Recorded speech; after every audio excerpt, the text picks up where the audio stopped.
thanks to the progress of your administration, you have been a champion in terms of democratic reforms in this country. Makamu wa Rais wa Marekani, Kamala yupo katika ziara ya siku 2 nchini Tanzania kama sehemu ya safari yake ya bara la Afrika. Ziara hiyo ya kwanza kufanywa na kiongozi wa ngazi ya juu wa Marekani tangu Rais Biden aingie madarakani mwaka 2021 na inalenga kuimarisha uhusiano uliopo kati ya nchi hizo mbili tangu mwaka 1961. Rais Samia Suluhu Hassan na Makamu wa Rais wa Marekani wamejadili ushirikiano katika masuala ya demokrasia, haki za binadamu, ukuaji wa uchumi, uwekezaji wa afya ya umma na changamoto za COVID-19. Marekani imetangaza uwekezaji mpya wa karibu dola bilioni 1 nchini Tanzania na dozi milioni 2 za chanjo ya COVID-19 kama sehemu ya msaada wake. Ziara hiyo inaonekana kama kutambua juhudi za Rais Samia Suluhu Hassan za kurekebisha nchi na kuwawezesha wanawake viongozi pamoja na kuchochea demokrasia na maendeleo ya Tanzania. Democratic governments in support of democratic aspirations and the democratic aspirations in particular of the people of this continent. Madam President, under your leadership, Tanzania has taken important and meaningful steps. And President Joe Biden and I applaud you. Thank you. You have been open to working with the political opposition. We have discussed that. You have lifted the ban on political party public rallies. You worked to improve the freedom of the press. And just yesterday, you participated, as you mentioned, in the Summit for Democracy. On the subject of economic growth, good governance delivers predictability, stability, and rule of law, which businesses need to invest. Working together, it is our shared goal to increase economic investment in Tanzania and strengthen our economic ties. To do so, I am pleased to announce a series of new initiatives. One, the Export-Import Bank will sign an MOU with Tanzania, which will facilitate up to $500 million in U.S. exports to Tanzania in the areas of transportation, infrastructure, digital technology, and clean energy projects. Yes. Two, we are launching a new partnership on 5G technology and cybersecurity. As I have been making clear on this trip to the continent, I believe that the innovation and ingenuity that is taking place here on the continent will shape the future of the world and will benefit the world. In Tanzania alone, thanks to your leadership, Madam President, and partnership with the private sector, work is currently underway to build the first of its kind processing facility on the continent for minerals that go into electric vehicle batteries. This will deliver battery-grade nickel to the United States and global markets as soon as 2026. This project is an important and pioneering model using innovative and low-emission technology and high labor standards. Importantly, raw minerals will soon be processed in Tanzania by Tanzanians. It will help address the climate crisis, build resilient global supply chains, and create new industries and jobs. There is so much potential for growth here. So our administration is now working with partners to identify additional opportunities for critical minerals from the region to be processed in this new facility. On the issue of security, I thank you for Tanzania's contribution to peace and security in the region. You and I will discuss the impacts of Russia's war in Ukraine on food supplies and how we can best support Tanzania's efforts toward climate adaptation and resilience. We will also highlight, and I will highlight, the important work that you have done to support the women in Tanzania as an historic female leader on the continent. As I have said many times, women around the world must be able to fully participate in economic, political, and social life. And they must be able to participate equally, including in leadership roles. When you lift up the economic status of women, you lift up the economic status of families, of communities, and all of society benefits. And yesterday, I was proud to announce more than $1 billion in public and private sector commitments to support the empowerment of women on the continent. My last point is to commend the Tanzanian government for its transparent response to the Marburg virus. Your continued coordination and information sharing with international partners has been critical to contain the spread of the virus. Our governments remain in close contact, and our work together builds on decades of collaboration on public health issues. Through USAID, we plan to provide another $1.3 million to support your response efforts, and we are providing personal protective equipment to help Tanzanian responders. On all of these issues, Madam President, our administration looks forward to working with you and to continuing to strengthen the relationship between the United States and Tanzania. And I thank you for the warm welcome again. Thank you very much. Thank you. Thank you. Thank you. Your Excellency Kamala Harris, the Vice President of the United States of America, senior government officials from Tanzania and the United States, members of the press, a very good afternoon. Today, Tanzania has made another historic milestone with two female leaders, the Vice President and the meeting here at the State House in Dar es Salaam. And to put a share on top of all this, the meeting takes place during this very important month, Women's History Month, March. What an inspiration and a testimony to Tanzanian young girls.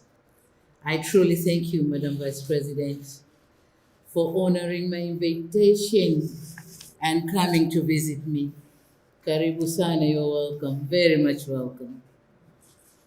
Madam Vice President and dear sister, I thank you for accepting, as I said, my invitation and putting Tanzania, placing Tanzania among the priority countries to your visit in Africa. It is also demonstration of a country's desire to invigorate its relation with Africa. A very important move and something we have always sought to pursue. Your visit speaks volumes of our existing bilateral relations in various fields of occupation. High-level visits by our various officials have continued to cement further these relations. With your visit, I'm sure Tanzanians are now anxiously waiting for President Joe Biden's visit in Tanzania. And please kindly convey our greetings and our invitation that Tanzania is waiting to host him. It is truly a delight to host you here. Karibu sana. Welcome to Tanzania. I hope you know some few Swahili words. At least karibu, you know what karibu means. Yeah. Jambo, safari, all those Swahili words. I hope you know them. Yeah. Okay, great. Your Excellency, Madam Vice President, for over 6 decades, Tanzania has been a beneficiary of invaluable support from the United States of America. This support has greatly contributed to our national efforts to improve the lives and livelihoods of our people here. We appreciate the U.S. support in complementing Tanzania's development endeavors in different sectors such as health, education, water, sanitation, agriculture, food security, natural resources, infrastructure development, human rights and democracy, and good governance, of course. For instance, in health sector, HIV and TB are no longer life-threatening to our people. HIV/AIDS infection rate has reduced from a prevalent of 7.2% in 2012 to 4.7% in 16, 17, but it has been reducing further by 21. The new TB infection have reduced from 306 people per thousand to 208 per thousand people, while pregnant women who are infected with HIV are now assured of giving birth and raising their child free from HIV infection. And these are all the efforts of PEPFAR. So thank you very much. Through your support, malaria deaths, which were unknown, have now been reduced from 7.7 million in 2015 to 3.5 million in 2021. So we have gone halfway. And I'm sure with more efforts, we are going to reduce further. Our goal is toward having a malaria-free society. We count on such program to achieve this goal, and we are ready to support interested investors who want to establish manufacturing plants in Tanzania for manufacturing ARVs and insecticide bed nets.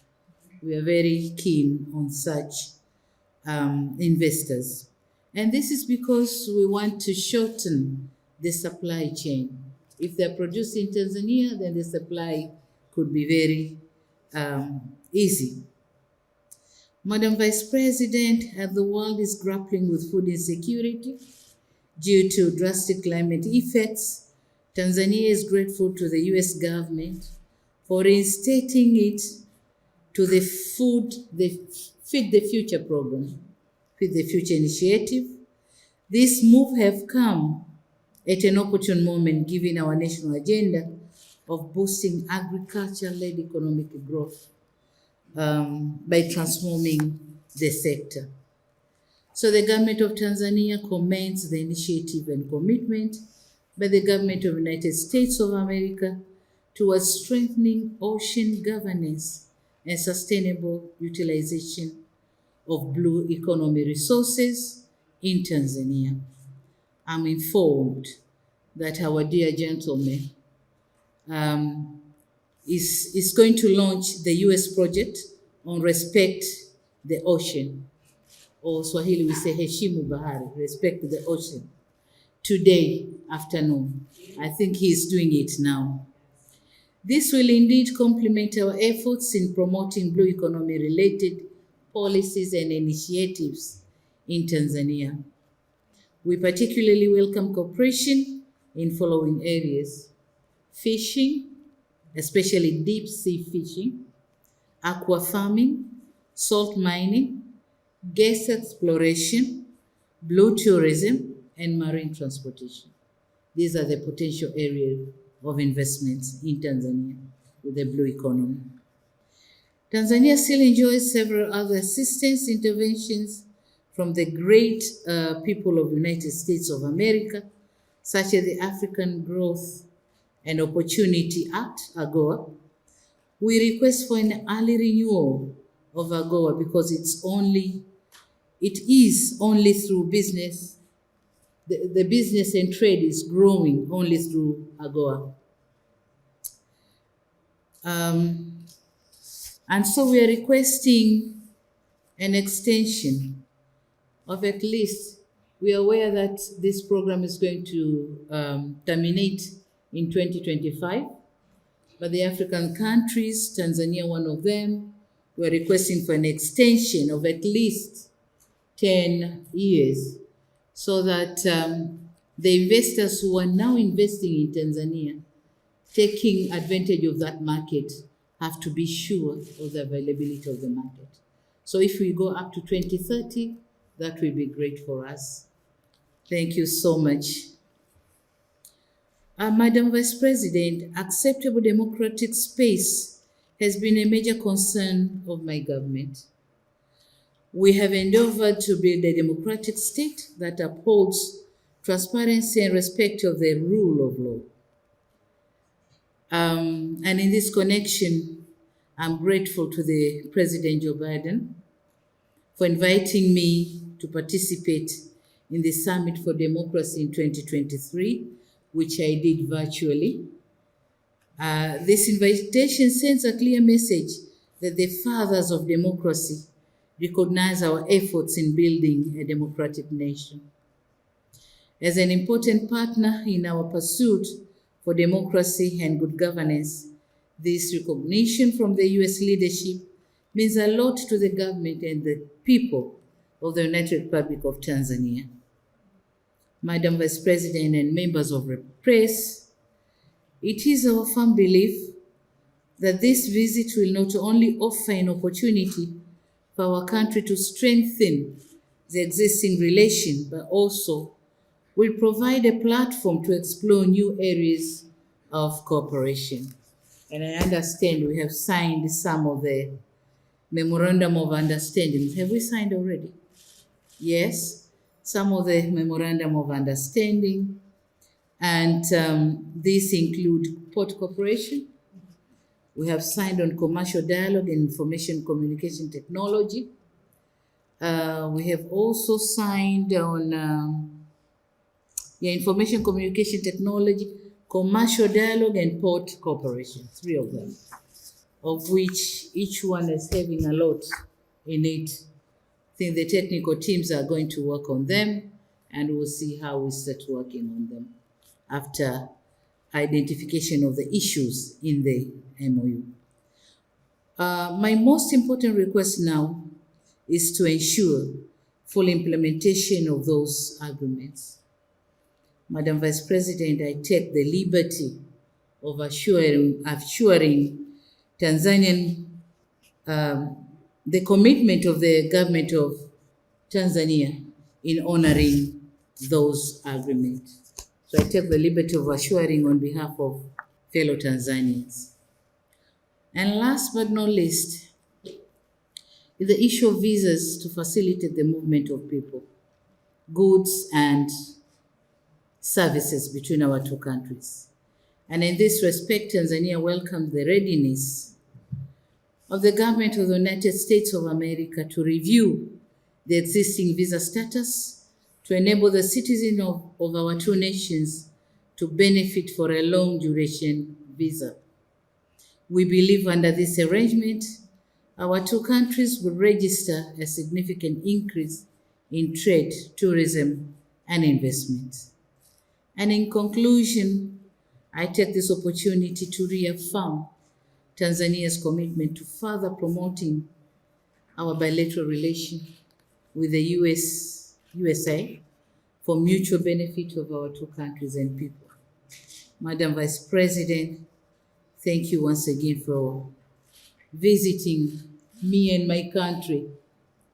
And I look forward to fruitfully discussion together.